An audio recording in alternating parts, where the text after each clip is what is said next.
My name is Julia Merrick, and last weekend I stood at the grand entrance of Belcrest Manor, a historic wedding venue wrapped in white roses and polished stone, and watched the woman who humiliated me on the most important day of my life be turned away by my staff. She wasn't on the list. She wasn't welcome. And this time I was the one holding the guest book. But I didn't smirk. I didn't say a word. I simply watched from behind the draped curtains on the second-floor balcony as she clutched the invitation that never came her eyes, darting between the guards and the gilded doors that wouldn't open for her. That woman is my former mother-in-law, and this was her step-granddaughter's wedding. A girl she never really loved, a girl I raised as my own. But let's go back. 20 years ago, I was the one in the white dress, nervous, hopeful, too young maybe, but ready to love with everything I had. I believed in vows and families and building something together. My fiancé Danielle was gentle, ambitious, the kind of man who always let his mother speak first. And that was my first mistake, thinking love would protect me from what bloodlines didn't approve of. Daniel's mother, Sylvia, was a queen in pearls, the kind who never raised her voice because her silence hurt more. She'd look at you like you were a bug on her windshield and still offer you tea. From the moment we met, I wasn't enough. Not polished enough, not pedigreed enough, not her choice. I told myself she'd come around, that once she saw how much I loved her son, she'd soften. That was mistake number 2. Our wedding was set in spring. Magnolia blossoms everywhere. Sylvia insisted on planning the rehearsal dinner, and I let her. It was formal, cold, expensive. She made jokes that weren't funny about my family's lack of sophistication, about how the bride's side would feel more at home at a buffet than a ballroom. No one called her out. No one defended me. I laughed it off the way women are taught to. But my smile cracked when I got home and found my mother crying in the hotel bathroom. She had heard every word. I told myself the wedding would be different. That was mistake number 3. The morning of the wedding, Sylvia insisted I wear her family's heirloom veil. It was stiff and yellowing.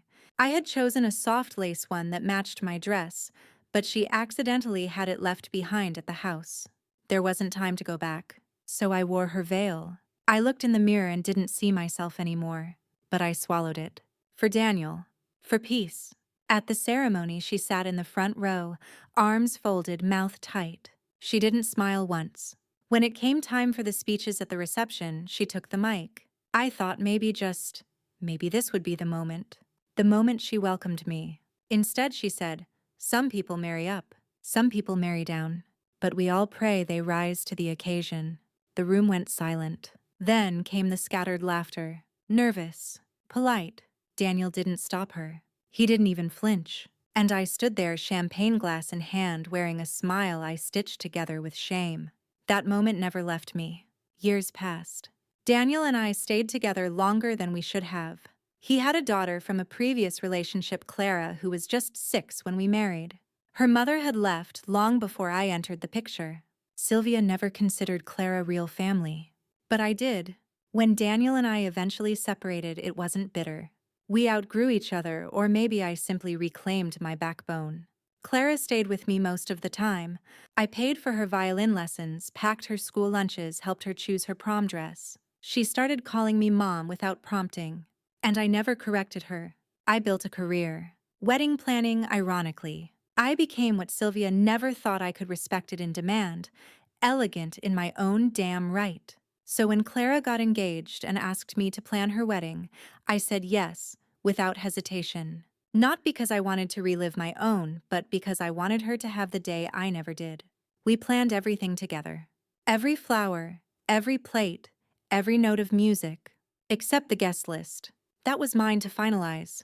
And I made one deliberate omission. Sylvia, not out of spite, not out of vengeance, but because Clara deserved a day with no shadows, no cruel glances, no whispered criticisms about her hair, her weight, or her family. Sylvia didn't raise her. Sylvia didn't attend her graduations, her recitals, her birthdays. She didn't get to attend her wedding either.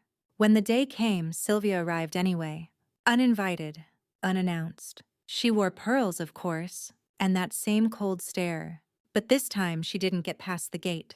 This time the security team looked down. The list looked up at her and said, "We're sorry, ma'am. You're not on the list." And when she demanded to speak to someone, anyone, they radioed for me. I didn't go down. I just watched from above, calm, certain, powerful in my silence. Because sometimes the most elegant revenge isn't loud. It's the absence of inclusion. It's showing someone exactly where they no longer belong. And that, dear viewer, is how I took back my wedding 2 decades later. Subscribe to this channel if you believe some justice comes in silence, and that sometimes the best revenge is grace. It was supposed to be the happiest day of my life. That's what everyone says about weddings, right? You wear the dress, you make the vows, you dance to songs that remind you of falling in love. Your cheeks hurt from smiling too long. You kiss someone under fairy lights and clinking glasses. You feel seen, celebrated, chosen. But on the day I married Daniel Merrick, my smile froze in place before I even walked down the aisle. I remember standing in front of the mirror in the bridal suite at Alderfield Estate. My hair was done, swept up with delicate ivory pins, my makeup soft and glowing. I wore a dress I had spent months choosing, satin with a deep V neckline and lace sleeves that made me feel timeless. I had dreamed of this look since I was 13, folding pages from bridal magazines into a secret notebook. And yet, when I looked at my reflection, something felt off. The veil. It wasn't the one I had picked, a sheer modern piece edged in tiny pearls. No, that veil was missing. In its place was Sylvia's heirloom veil. A heavy, stiff, ivory-colored thing with embroidery that looked like it had been dipped in dust. It was already pinned into my hair. I turned to my maid of honor, Lena. "Where's my veil?" Lena blinked. Sylvia said there was a change, that this one had more history. She told the stylist to swap it this morning, said you'd be fine with it. I wasn't fine, but the hair had been done. The clock was ticking. I didn't want to cause a scene, so I swallowed my pride and said, okay. That was the first cut. It was subtle, dressed up as tradition, but it sliced deep. Because that's what Sylvia did. She never shouted, never scolded. She simply rearranged the world around her until you felt out of place in your own life. At the ceremony, my nerves twisted my stomach into knots. But Daniel smiled when he saw me.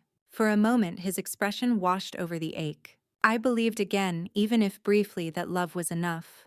We exchanged vows under the stone-arched sunlight filtering through autumn leaves. I meant every word I said. I still remember them. But when Sylvia came up to give her reading a passage, she insisted on including last minute. The atmosphere shifted. Instead of the verse we had agreed on from Corinthians, she chose a quote from a 19th century etiquette guide. Marriage is the union of shared values, social equals, and compatible families. When harmony of class and culture is absent, conflict will surely follow. People shifted in their seats. Some looked confused. Others, like my mother, just looked down. I stared at Daniel. He looked at the ground. After the ceremony, during cocktail hour, I tried to laugh it off. I told myself no one noticed, that they would forget it by dessert. I held my champagne like armor and smiled until my jaw ached. Then came the speeches. Sylvia went first. I remember the first time I met Julia, she said, holding a glass of rosé with perfect posture. I thought, what an ambitious young woman. Self-made, spirited. And I hoped perhaps that she would grow into our family. After all, we must be open to surprises. Some people chuckled. She went on speaking about Daniel's childhood, about their family's legacy, about the importance of marrying with intention. She never mentioned my name again. And when she finished, she turned to me, smiled that cold smile, and said, "Welcome." I nodded, smiled, and somewhere in that moment, something inside me hardened. My mother squeezed my hand under the table. My father leaned in and whispered, "You okay, kid?" I said yes, but my smile never reached my eyes again that day. Later, as we danced our first dance, Daniel and I swaying under a canopy of string lights, I watched Sylvia from the corner of my eye. She stood near the bar, whispering to her friends, her pearls catching the light. I'll never know exactly what she said, but I'll always remember how I felt. Like a guest at my own wedding? Like someone who had been tolerated, not embraced. Like I was being slowly erased from my own story, one polite insult at a time. And yet I said nothing. I thanked people for coming. I posed for photos. I kissed Daniel and cut the cake and threw the bouquet. I performed every ritual expected of me. But that veil, still heavy on my head, felt less like a symbol of tradition and more like a leash. That night, after the reception, I sat on the edge of the hotel bed, the veil in my lap, my fingers tangled in the embroidery. Daniel was in the shower. I was alone. And I cried. Not because the day had gone wrong, but because I knew deep down that this woman, Sylvia, would never let me be happy unless I bent myself into her mold. And that Daniel would never stop her. Not then, not later, not ever. That was the day my smile froze. And I promised myself if I ever had the power to choose who stood beside me, who shared joy with me, who got a seat at the table, I would never forget how it felt to be made small. Never again. 3 months after the wedding, the thank you cards were still unsent. Not because I'd forgotten, but because every time I sat down to write Sylvia's, my pen hovered over the page and refused to move. What do you write to someone who gave you the most lavish wedding present you could imagine and wrapped it in insult? She gave us a house. Not just any house. A 3-bedroom colonial in an upscale part of town, fully furnished with a note tucked in the mailbox. Start your future with elegance. Congratulations, Sylvia. Daniel was thrilled. Can you believe this?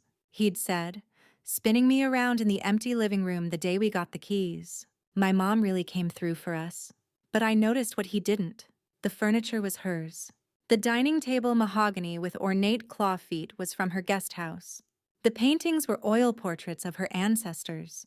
There was even a gold-framed photo of her and Daniel on a sideboard in the living room, like we were just guests in her memory palace. At first, I tried to overlook it. I told myself it was a gesture. Maybe a bit controlling, sure, but generous. She was trying. Until I found the file folder in the kitchen drawer labeled Renovation Plans, Julia Adjustments. Inside were mock-ups she'd commissioned for remodeling the master bathroom, including a built-in vanity she said I might prefer, instead of my overly minimalist style. There were notes on curtain colors.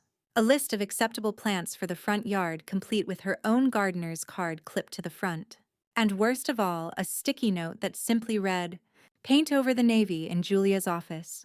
Too cold for a woman's space." That office, the one room I had chosen the colors for, had become my sanctuary. A place where I started planning my freelance work, my nonprofit dreams, even the beginnings of a women's financial literacy project I'd been dreaming about for years. And yet here she was, erasing even that. I confronted Daniel. "She's just trying to help," he said, brushing past the folder. "You know how she is." "I know exactly how she is," I snapped. But he didn't look at me. "You should be grateful," he muttered, picking up his phone. "We couldn't have afforded this place otherwise." Gratitude. That word stuck in my teeth like bitterness. Was I grateful? Sure. Was I indebted? Apparently. Sylvia visited often, always unannounced.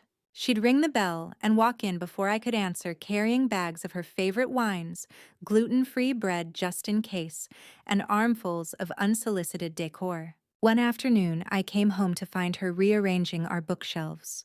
"Just organizing," she said cheerfully. "Did you really need 3 copies of The Feminine Mystique?" Another time she told my friend Sarah during a brunch I didn't even know was happening in my own kitchen, that I was still adjusting to a real family dynamic. I stood there with a tray of croissants in my hand, invisible again in my own home. Daniel did nothing. He laughed at her jokes, smiled at her stories, defended her quirks when I brought them up. "She's just old-fashioned," he said. But I wasn't buying it anymore. The house became a symbol not of love or generosity, but of a transaction. A quiet contract I never signed. My autonomy for her approval. One evening after another, surprise dinner where Sylvia served her signature lamb and talked over me for 2 hours, I excused myself and sat on the back porch. I watched the lights flicker in the garden. I listened to their voices inside hers, dominant his agreeable. And I realized something I had been too proud to admit. I had married into a dynasty that didn't want me, not as a partner, not as a peer, not even as a person. They wanted a silhouette, a pretty pliable figure to complete the family tableau. But I wasn't built to blend in. I was born to rewrite the frame. That night, I started packing boxes. Not to leave, not yet, but to reclaim space. I removed her photo from the sideboard. I took down the paintings. I replaced the guest towels with ones I chose myself. I repainted the office deeper navy this time and locked the door when I wasn't home. I wasn't ready to burn the house down, but I was ready to stop letting someone else decorate the corners of my life. And when Sylvia called the next morning and said, "I noticed you've changed a few things. I hope you remember whose gift this was," I smiled steady and sharp. "It was a gift, Sylvia," I said, "not a lease." And I hung up. There are wedding moments brides remember forever. The dress, the vows, the first dance. But for me, the moment burned into memory wasn't mine at all. It was hers. Sylvia, descending the marble staircase of the venue lobby, wearing a floor-length ivory white designer gown, the same shade as mine. I remember the collective gasp. The way the guests turned confused, unsure whether they were looking at the bride or someone trying to be. She knew what she was doing. The gown clung to her figure like a spotlight she never earned. It shimmered under the chandeliers with crystal beading that mirrored the exact embellishments I had so painstakingly chosen for my own dress. And her smile, that practiced pageant smile, didn't flinch once when people whispered, "Who's that? Is that her mother-in-law? She's wearing white." My maid of honor, Kara, rushed to me in the bridal suite moments later, phone in hand. She'd already seen the first Instagram story go live. Sylvia Merrick arrives in a bridal white gown, confidence or chaos. I stared at the screen. For a moment I said nothing, just inhaled, long, silent. Because if I said what I wanted to say, I'd scream. "She always wanted a second wedding," Kara muttered. "Looks like she took yours." I didn't cry. I adjusted my veil, looked into the mirror, and whispered to myself, "She doesn't get today." But I was wrong. She took more than I expected. During the ceremony, she sat in the front row, the seat where my mother would have been had she still been alive.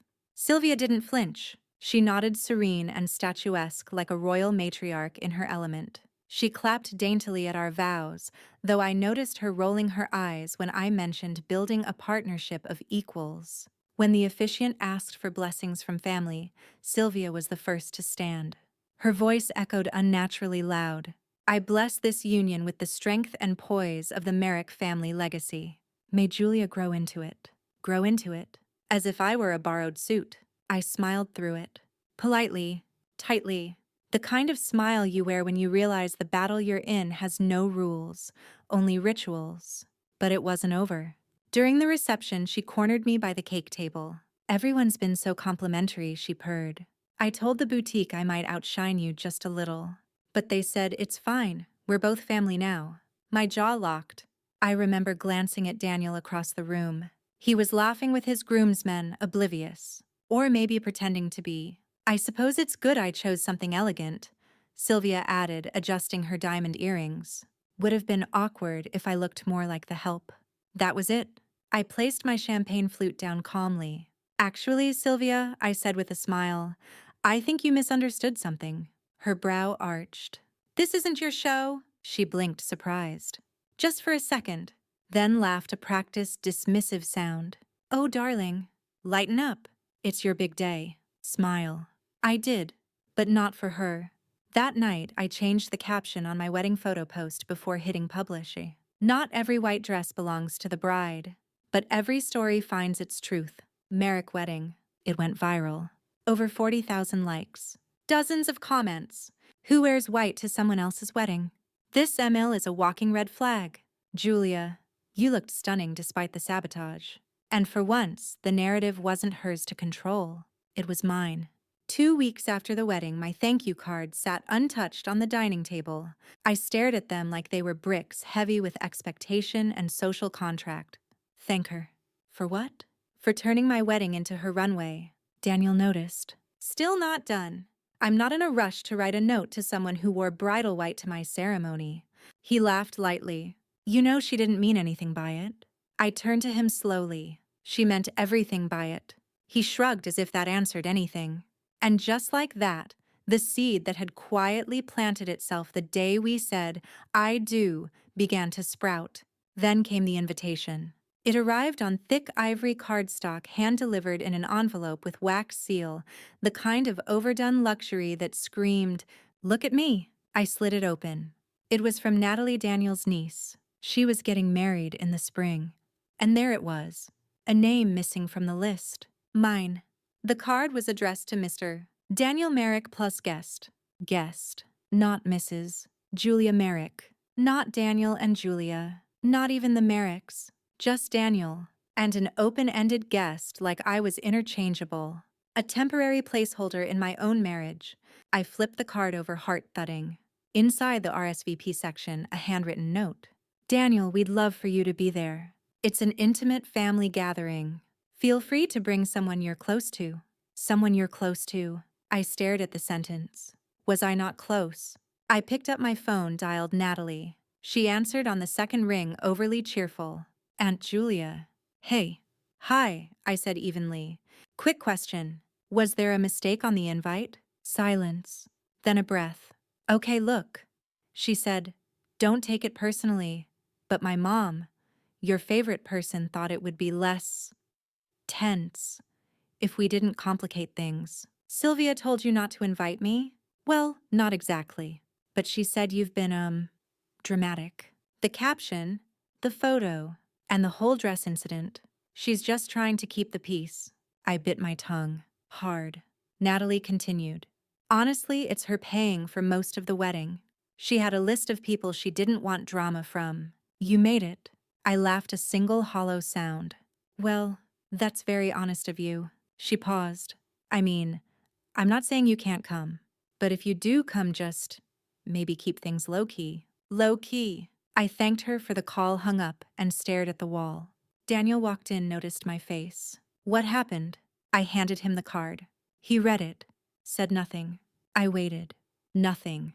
Are you going? I asked. He looked conflicted. It's Natalie. It's family. And what am I? He looked at the floor. That night, I didn't cry. I lit a candle.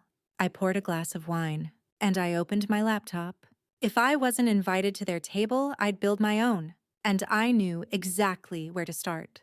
There's something dangerous about a woman who's been humiliated not once, but twice by the same family. I didn't sleep that night. Instead, I sat in the quiet glow of my laptop revisiting memories I had long buried. Every event where Sylvia made herself the center of attention, every party she hijacked, every time she smiled while twisting the knife. But this time it was different. She had taken it one step too far, and she was about to learn that I was no longer the woman who let others narrate her story. I opened a blank document and titled it, The Uninvited Who Became the Host. And I began making my own guest list. But this wasn't for a party. It was for a reckoning. I started with the obvious. The people who had seen what happened at my wedding and said nothing. Those who called me overly sensitive when Sylvia wore white. The ones who liked her Facebook post where she referred to herself as the real bride. Then came the Whisper's friends who confessed after the fact that Sylvia had shown them the dress weeks in advance, asking if it was too bridal. They had laughed, shrugged, said, you know how she is. Now they were at the top of my list. But this wasn't about revenge in the petty sense. I wasn't going to sabotage a wedding or make a dramatic scene. That would have been too easy and too expected. No. This would be slow, silent, unmistakable. I began with an email. To Natalie. Dear Natalie, I appreciate your honesty on the phone. It helped clarify a lot for me. Since it appears I'm not welcome at your wedding, I've made arrangements to ensure that I won't be there. Please inform your mother that I will not attend in any capacity. Best of luck with your big day.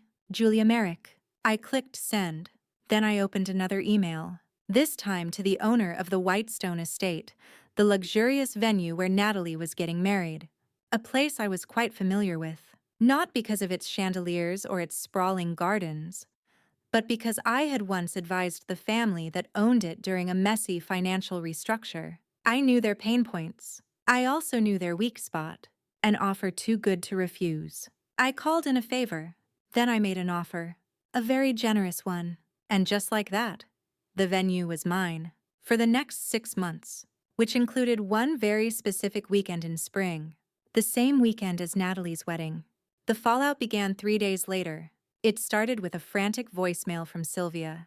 Julia, what did you do? Natalie just got a call from Whitestone. They said the wedding is canceled, booked by a private party. Is this a joke? I didn't respond. Then came a text from Daniel. Did you buy the venue? Julia, what's going on? Natalie's in tears. I left it unread because I hadn't bought it to ruin their wedding. I bought it to reclaim something that was taken from me. My dignity, my voice, my narrative. Natalie's wedding wasn't ruined. She still had time to find another venue. But they would have to do it without me. Without my silence. Without my cooperation. I wasn't going to sit outside anymore. The invitations for my event held on the same day as Natalie's wedding were sent the next morning. To women. Specifically to women who had been pushed aside. Dismissed. Uninvited. The theme. Reclamation. An evening garden gala. Music, speeches, laughter. A celebration not of marriage, but of womanhood, identity, and agency.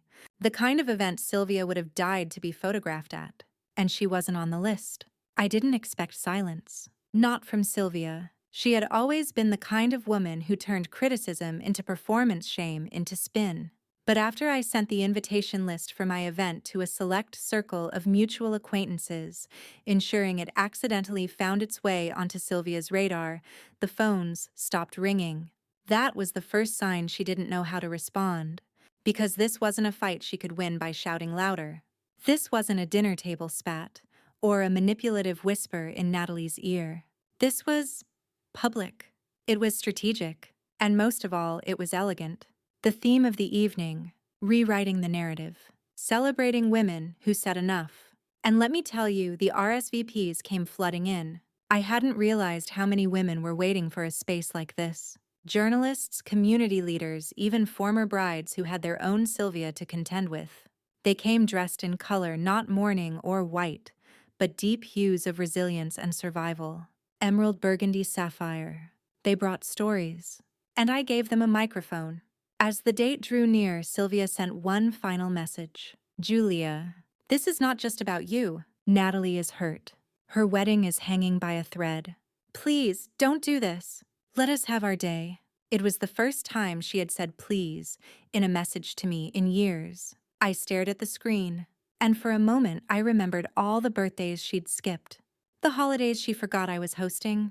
The wedding day she turned into her catwalk. And I replied simply, you taught me that some moments are too important to let anyone else ruin. I learned that from you. Kindly do not message me again. The day of the gala arrived with spring rain in the morning, but by late afternoon, the sky broke into amber and lavender. Just in time for the string lights to flicker on across the garden. I stood near the entrance, not in a bridal gown, not in a mother of the bride ensemble, but in a midnight blue suit, tailored, elegant, strong. A photographer, the same one I'd originally hired for my wedding, raised her camera to me and smiled. This time she said, you're in every frame.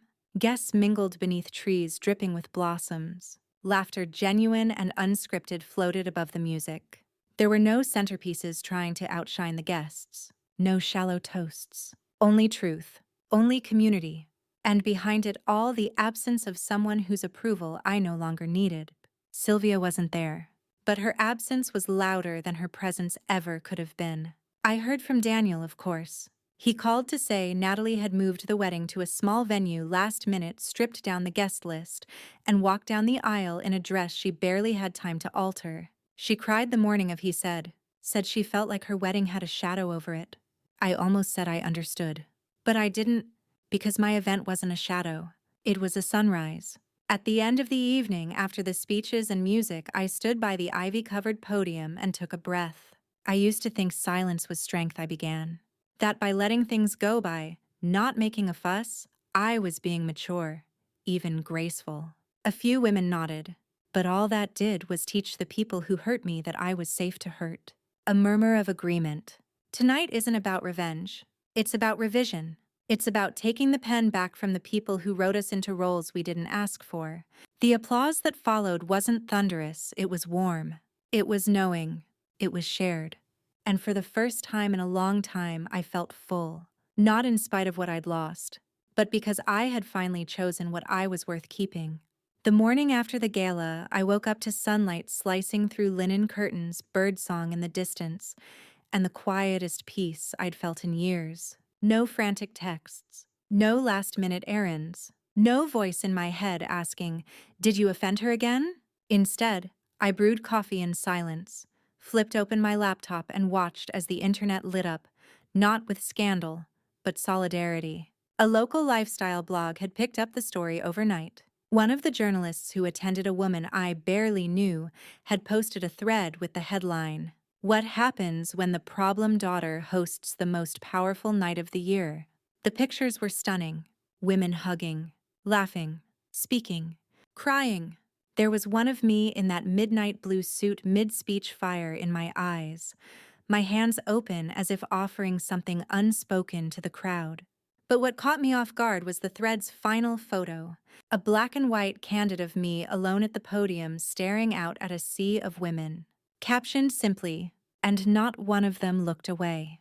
By midday, my inbox was overflowing. One email in particular stopped me. "Hi, Julia. You probably don't remember me, but I was at your wedding. Not a guest, I was the assistant florist. I saw what she did that day. And I've never forgotten the look on your face when you realized the day wasn't yours anymore. I just wanted to say, last night it felt like it finally was. Thank you." My eyes burned. I wasn't sure why that one hit the hardest, maybe because it reminded me that I hadn't imagined it. That humiliation lives in plain sight, and sometimes even strangers carry a part of your story. And they remember. Meanwhile, I heard from Natalie finally, a short clipped message. "So you turned your grudge into a gala. Hope you're proud. Mom says she's done trying with you. Congrats on being the empowered one now." I stared at it, rereading the words until they felt absurd. Turned your grudge into a gala? No, I had turned my grief into a gathering, my silence into speaking, my exclusion into expansion. The version of Natalie who wrote that message was not the little sister who used to braid my hair and whisper secrets under blanket forts. It was Sylvia's echo. But echoes fade, and I had no intention of whispering anymore. Later that week, a well-known foundation reached out asking if I'd consider turning the gala into an annual event. Sponsorships, panels, possibly even a documentary. I almost laughed, not because I didn't believe in it, but because the thing they now wanted to fund was born out of a rejection so petty it had once made me cry in my wedding dress. The irony was almost poetic, but I said yes, because this wasn't about them anymore. This was mine. Daniel called again, voice heavy with exhaustion. "She's not talking to me now either," he said. "Told me I should have forced you to be there. But I think you were right to walk away." I didn't respond right away. He continued, quieter this time. "It was a beautiful wedding, but it felt hollow, like everyone was pretending to be a family we're not. And then, I'm sorry I let her do that to you." I didn't cry. I didn't scream. I just said, "Thank you." Because sometimes an apology, even if late, isn't about fixing the past. It's about honoring the person you became in spite of it. By the end of the week, Sylvia had done what she always did. When control slipped from her grasp, she rewrote the story. Told people I had hijacked Natalie's moment, spread lies, alienated the family. But this time something changed. Not everyone believed her. Some even reached out to me. A cousin in Texas, an aunt in Oregon, an old family friend who hadn't spoken to me in a decade. Each message was its own small revolution. One even said, "I was always told you were the dramatic one, but if what I saw online is who you've become, I think you're just brave." I didn't reply to Sylvia. I didn't defend myself. I didn't owe her that. What I owed and finally gave was the version of myself that didn't shrink, didn't beg, didn't keep seats at tables where I wasn't welcome. And as I stood in the glow of that new life, that new voice, that new self, I realized something simple and true. The wedding wasn't the beginning of my forever. This was. When I finally decided to plan a wedding, the real one, it was nothing like the one I'd tried to survive years earlier. This time, there were no crystal centerpieces, no overpriced caterers who couldn't pronounce my name. No carefully arranged seating charts designed to keep peace among people who didn't deserve peace.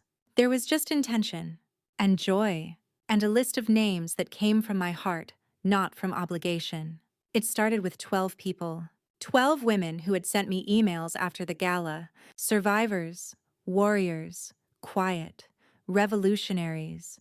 Each of them had written to say, that something in my story had cracked something open in theirs. Then came the old librarian who taught me about poetry in middle school. A woman who'd once told me that silence wasn't strength, survival was. Then a florist, the same one who'd sent that email about my first wedding. And eventually Daniel, hesitant, quiet, but sincere. He showed up with a question and a ring. Nothing flashy, no audience, just us. And this time, my yes wasn't followed by fear. When we sent the invitations, I left one name out on purpose, Sylvia. And when Natalie asked, "You're really not inviting her?" I replied, "I'm not uninviting her. I'm just not pretending anymore." She sighed. "You know she'll see that as an attack." I shrugged. "She sees everything that way." Then I said something I hadn't said out loud before. "My wedding isn't about her redemption arc. It's about my liberation." The venue was a restored greenhouse, open air, natural light, vines crawling the glass walls like poetry. We built long wooden tables by hand. No stage, no spotlight. Just circles of people speaking, laughing, crying. Like a dinner party with vows in the middle. My dress was slate blue, not white, never again white. White had been her costume, her weapon. Blue was mine, strong, quiet, unbothered. When I walked down that aisle, no grand entrance, no procession, I carried no bouquet. Just a folded note in my palm. A vow I wrote to myself. I promise, it read, never to silence the fire again, even when it makes others uncomfortable. Halfway through the evening, I noticed a woman standing outside the greenhouse gates. Sylvia. Of course. She wasn't dressed for the weather. She stood there in a powder pink coat and heels too thin for the gravel path. For a moment I froze. Then I looked away. I went back to laughing, back to loving, back to living. And when I looked again, she was gone. No drama, no scene, just gone. Daniel slipped a note into my hand later that night. It read, "I don't love you because you survived her. I love you because you outgrew needing her apology." I kept that note. Still do. Folded next to the other one. 2 promises. One from me. One for me. And when it came time for speeches, I didn't give one. Instead, I handed the mic to a teenage girl named Ayla, a survivor from one of our first gala support circles. She stood there shaky and fierce and said, "I used to think silence made you strong. But today I watched a woman write her way out of silence. And I believe I can too." She raised her glass. We all did. And in that moment, under stars surrounded by truth, I didn't need applause. The absence of pain was enough. The presence of peace was everything. I used to fantasize about the confrontation. It would happen in my mind at some milestone, a wedding, a hospital visit, a family funeral. Sylvia would say something snide or self-pitying or both, and I would deliver the line, the monologue, the reckoning. Maybe I'd start calm, measured, then raise my voice just enough to draw attention. Maybe I'd stand on something, a step, a platform, a chair, just to make sure she couldn't look down on me anymore. I'd say everything, what she did, what it cost me, what she would never, ever get back. I'd name it, frame it, set it on fire. That fantasy got me through a lot of silent moments, but it never came true. Because when Sylvia showed up outside the greenhouse and stood there in the cold, the confrontation didn't happen. Because I didn't give her the stage. I learned something that night. Something I hadn't understood until then. Not all battles deserve to be fought out loud. Sometimes walking away isn't weakness, it's power. Because when you stop giving someone your anger, your breath, your explanations, they lose access to you. And Sylvia Morgan lost access to me that night. She stood at the edge of a life she could have been invited into if she'd been a different person. A better one. One who'd apologized, who'd tried, who'd loved me more than her image. But she hadn't. And I didn't need her there, crying at the door like the ghost of a matriarch she never became. Later, I heard through one of her friends that she'd left early. No tears, no shouting. Just a silent departure and a comment about how ungrateful daughters always get their reckoning. I didn't respond. I didn't ask what she meant. Because I had learned something else too. Some people mistake boundaries for betrayal. To Sylvia, not inviting her meant I hated her. But it wasn't hate. It was truth. I had spent too many years confusing keeping the peace with being kept in pieces. I wasn't interested in peace that cost me my dignity anymore. Daniel found me standing under one of the greenhouse arches after everyone had left. I was barefoot, holding my shoes in one hand, looking up through the vines at the stars. "You okay?" he asked. "I'm not sure what I am," I said. He walked over and took the shoes. "You don't have to be anything. Not tonight." That was the gift of this marriage. This man. This life I was building. I wasn't required to be okay. I could just be. And that was more than I ever had with Sylvia. In the weeks that followed, I kept expecting a letter, a voicemail, a sudden visit. But nothing came. No apology. No demands. Just a silence so unfamiliar it made me flinch. I thought I would feel triumphant. Instead, I felt empty. Not the kind of empty that craves filling, though. The kind that comes when you finally clear a house of old toxic air. You open the windows, the dust settles, and you realize how much space pain had been taking up. That's when I started writing again. Not angry letters I never sent, not journal entries full of what-ifs, but essays, columns, stories. I published the first piece 3 months after the wedding. It was titled, "She Wore White to My Wedding and I Let Her Have It." It wasn't just about Sylvia. It was about every woman who's been overshadowed on her own day, in her own home, in her own life. It was for every daughter who's had to become her own mother. The piece went viral. I got hundreds of letters, some full of fury, some full of thanks. One from a woman in Oregon simply said, "I thought I was alone. Now I know I'm not. Thank you." Sylvia never reached out about the article, or the others that followed. She became in the end exactly what she tried to make me at my first wedding. A footnote, a background character, a name people whispered about then moved on. And I moved forward. No big confrontation, no slammed doors, just a new chapter, written by me, for me. The first call came from a notary in Atlanta. She said, "Hi, Ms. Merrick. I'm just confirming the name change on the deed you submitted." I froze. "Excuse me?" She repeated herself. Apparently, my mother, Sylvia Morgan, had tried to transfer ownership of the Merrick summer house into her name alone. Again. The same house that was now legally co-owned by Daniel and me, a quiet gift from my father before he passed, handed to me with his favorite pen and a whispered, "Your mother doesn't need to know this until I'm gone." I'd kept that promise. And now that Dad was gone, Sylvia had assumed control was hers again, like it had always been. She hadn't checked the updated title, or the trust fund documents, or the clause that prevented her from altering ownership without both signatures, mine and Daniel's. But the paper trail doesn't care about power trips. The paper trail cares about proof. When I called the notary back and explained the truth, she paused for a long time. Then she said, "I thought something felt off." She kept saying she was your only parent now, that it was just a formality. I didn't know what to say to that, because it wasn't just the legal part that stung, it was how familiar it felt. Sylvia had always used language like a weapon. She called me her daughter when it made her look good, her burden when she was angry, her project when she felt charitable, but never her equal, never her ally, never her choice. I consulted the family lawyer, who was now more like a friend. He smiled, then handed me the paperwork with a small flourish. "It's all watertight," he said. "Your father made sure of that." And just like that, I realized something. My dad hadn't just left me the house. He left me a way out. He knew. All those years, he must have seen how things were unraveling between Sylvia and me. Maybe he hadn't known how to fix it.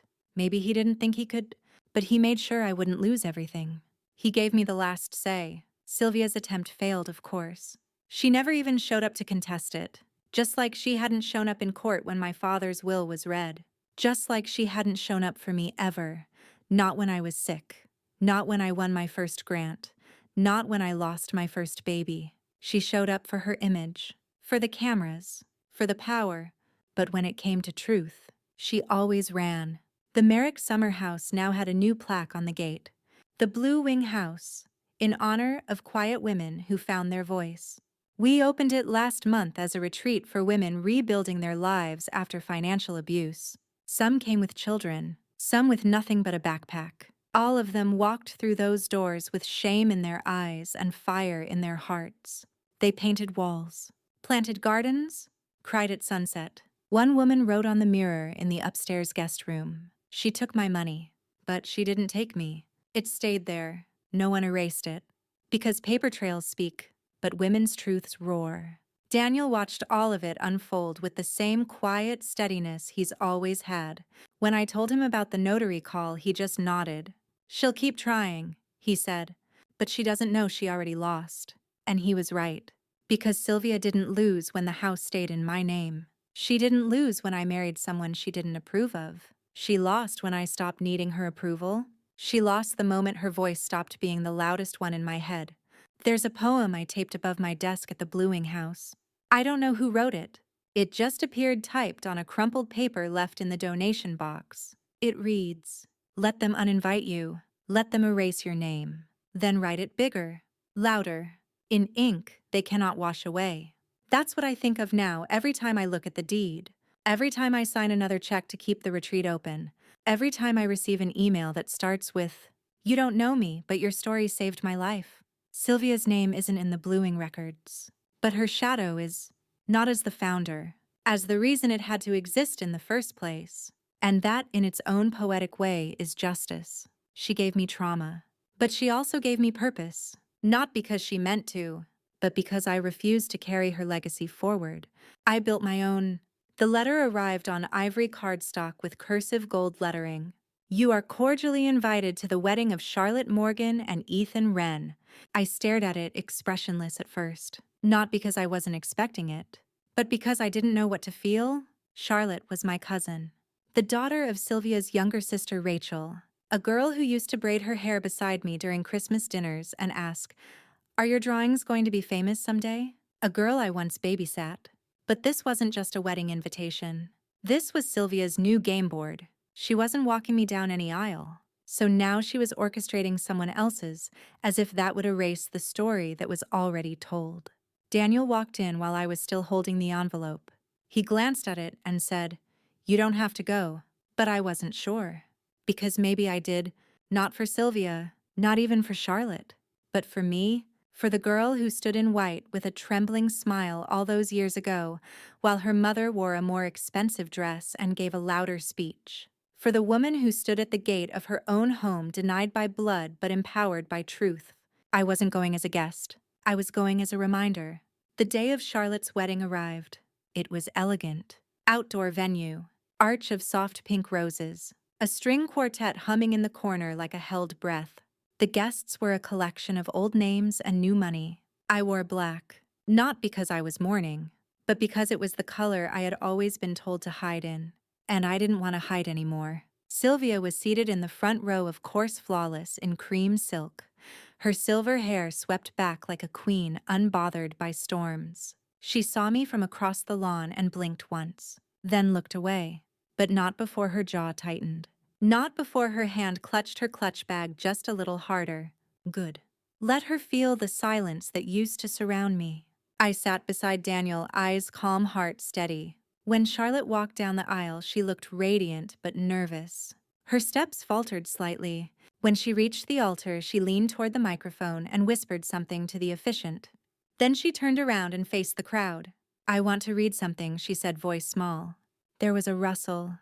A few confused glances, a gasp from somewhere near Sylvia. Charlotte unfolded a single sheet of paper. She began, "This was written by someone I admire, someone who wasn't invited to the table but built her own instead. It's not part of the usual ceremony, but today I want her words to be part of mine." I froze. It was my writing. A piece I'd published on a quiet women's rights blog 2 years ago titled, "Vows You Make to Yourself After Someone Tries to Write Them for You." She read, "I vow to protect my own peace even if it makes others uncomfortable. I vow to measure my worth not in someone else's approval, but in the weight of my own voice. I vow to never again confuse silence with grace." Each line dropped like a pin in a cathedral. By the end, several women were crying. Even Daniel's hand trembled as it gripped mine. Charlotte folded the paper gently and said, "That's my vow. To myself, before I say anything to anyone else." Then she locked eyes with me and smiled. Sylvia's face was unreadable, but beneath the tight mask I could sense it. She had lost control of the room, of the moment. Of the legacy. Because now the women were speaking, not just whispering, declaring. After the ceremony, Charlotte found me by the edge of the garden. I hope it was okay, she said sheepishly. I didn't ask first. I hugged her. You didn't have to, I whispered. Because for the first time in my life, I wasn't fighting to be seen. I was already heard. Later that night, Daniel and I sat by the hotel window overlooking the sea of twinkling lights. I think your father would have loved today, he said. I nodded. He would have been proud of her. But mostly of you. I smiled, tracing a finger over the cold glass. No, I said softly. He'd be proud that I finally stopped proving myself and just started living. That night, I wrote another piece. For no one in particular. Just a message to the girl I used to be. You weren't too much. You weren't too loud. You weren't too emotional. They were just too small to hold you. So you built something bigger. And now the echo is yours. The first time I walked into the Seabrook estate, I was 19 and invisible. It was the kind of place designed to impress soaring white pillars, glass chandeliers that scattered sunlight like confetti, and manicured gardens with fountains that didn't even look real. That day, I was there to help Sylvia plan a charity luncheon. She wore heels too high for the lawn and gave orders with the sharpness of someone who mistook control for love. She didn't see me admiring the carved ceilings or tracing my fingers across the mahogany stair rails. She only saw me when she needed a coat fetched or a phone answered.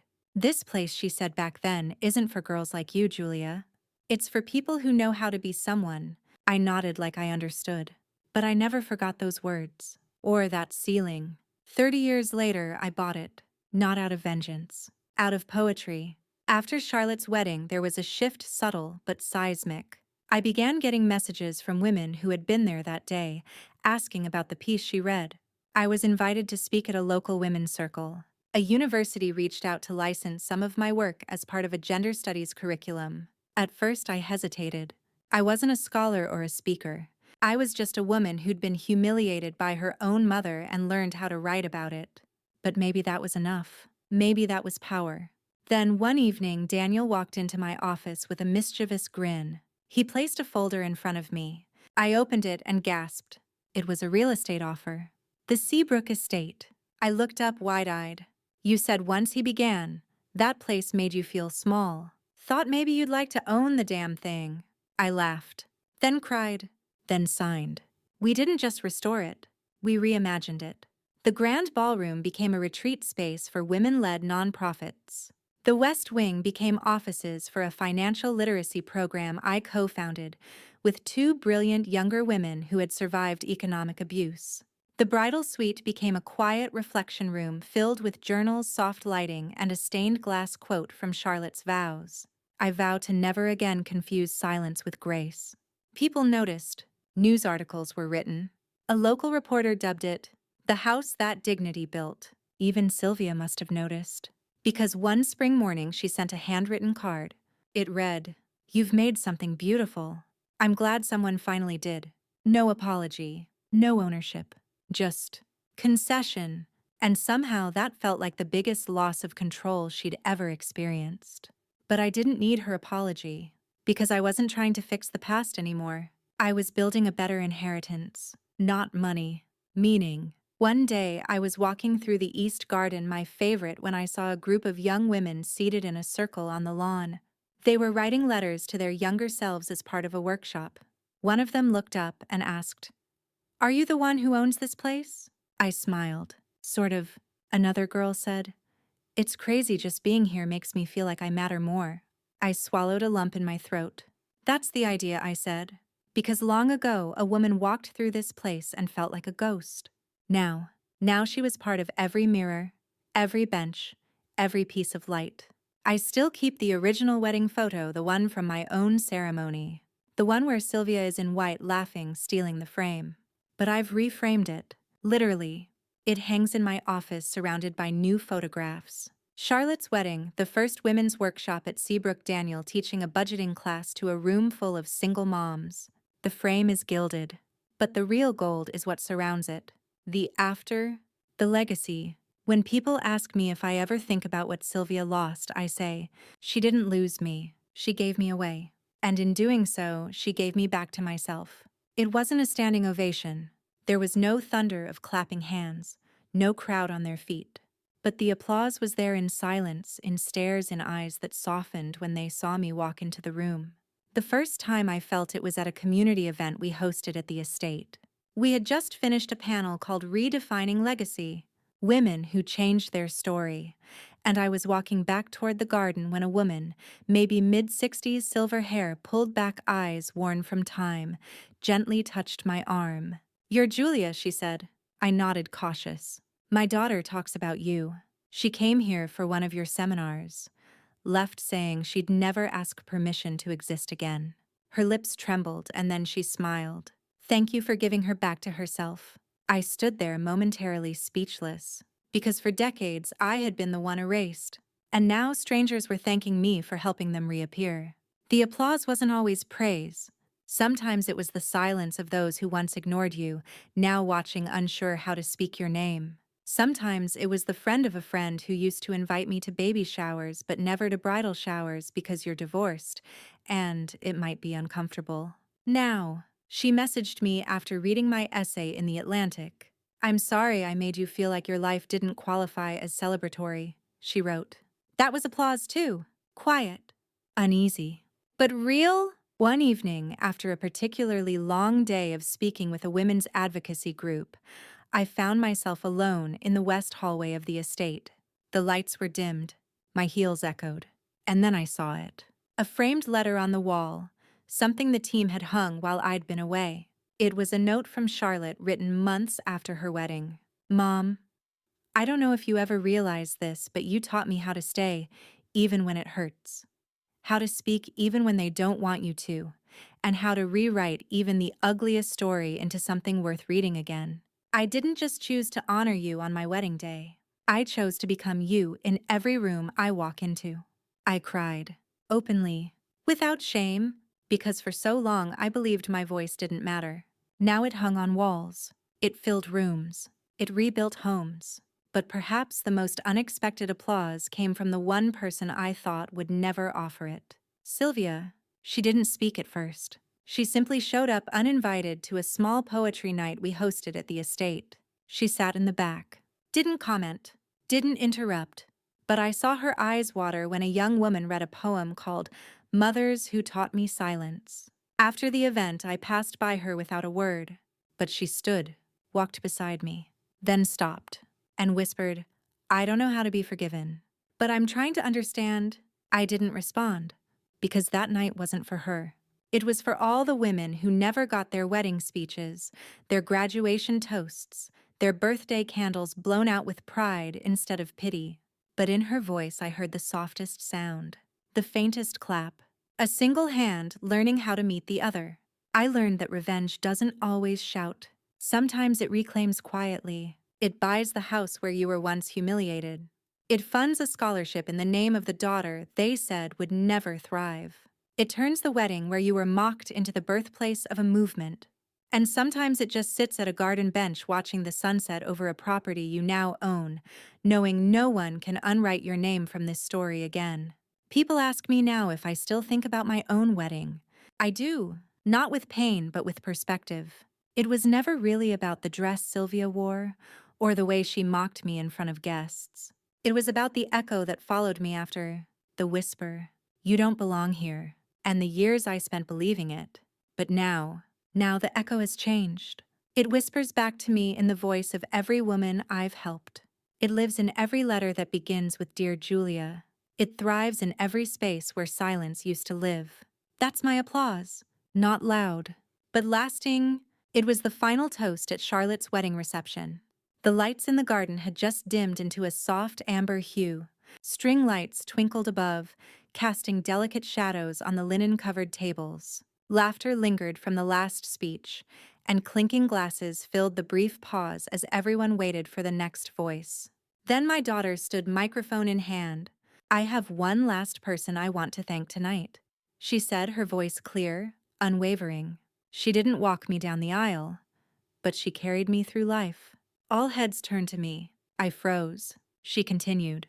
"When I was little, I thought strength looked like being quiet, like not rocking the boat. But my mother showed me that real strength is knowing when to speak and when to walk away. There was a silence that settled over the crowd. That kind of silence where every ear leans in and every breath holds. She taught me that some stories are worth rewriting, even when it means starting from the middle, even when you have to write some people out. Charlotte looked at me, eyes shimmering with 1,000 unspoken memories, and raised her glass. To the woman who refused to let humiliation define her. To my mother who took the pain and made a path. Applause erupted, but it wasn't just for the words. It was for the truth behind them. I didn't speak that night. I didn't need to, because finally I wasn't the one justifying my place at the table. They were. Sylvia was seated in the second row, not front and center, not the loudest, not the best dressed, and not the one being toasted. I don't know what she felt hearing those words. I didn't look at her, because after all these years I wasn't living to be seen by her anymore. I was finally seen by the people who mattered, by the woman my daughter had become, by the room that once would have cast me into the shadows. Now they leaned in to hear my story even when it wasn't spoken. Weeks later, a video of the speech went viral. Some journalists tagged it. When daughters thank the mothers who stayed standing. Messages poured in. Women who had been shamed at their own weddings. Women who had been mocked by mothers-in-law. Women who weren't even invited to their children's ceremonies because they were seen as too much or not enough. They wrote things like, "Your daughter gave me hope I didn't know I needed. I watched that clip on loop while filing my divorce papers. I'm finally showing up to my story like you did." I read everyone. I replied to as many as I could. And with each message, the truth rang louder than any toast. The final word doesn't belong to the ones who embarrassed you. It belongs to the ones who survived it and turned it into something sacred. A few months later, we opened a foundation under Charlotte's married name with a subtle subtitle, "In honor of the mothers who stayed." We fund legal support for women exiting toxic marriages. We host retreats for women rebuilding their narratives. We teach young women how to spot control masked as tradition. Every workshop ends with the same sentence I whispered to myself that night at my own wedding. This is not where your story ends. It's where your power begins. I've walked through the garden where my mother once stood in white, where she mocked me, where guests laughed politely, pretending not to notice. And now I walk through that same garden flanked by women who applaud not for spectacle, but for survival. We take photos in the light she once tried to dim, and I smile fully freely because the lens is mine now. If you're listening to this, if someone ever tried to humiliate you in the moment meant to celebrate you, if someone wore white to steal your spotlight, then hear this. The story isn't over. You hold the pen. You own the final word. Subscribe for more stories where silence is broken, legacies are rewritten, and the final word belongs to the ones they thought would stay quiet.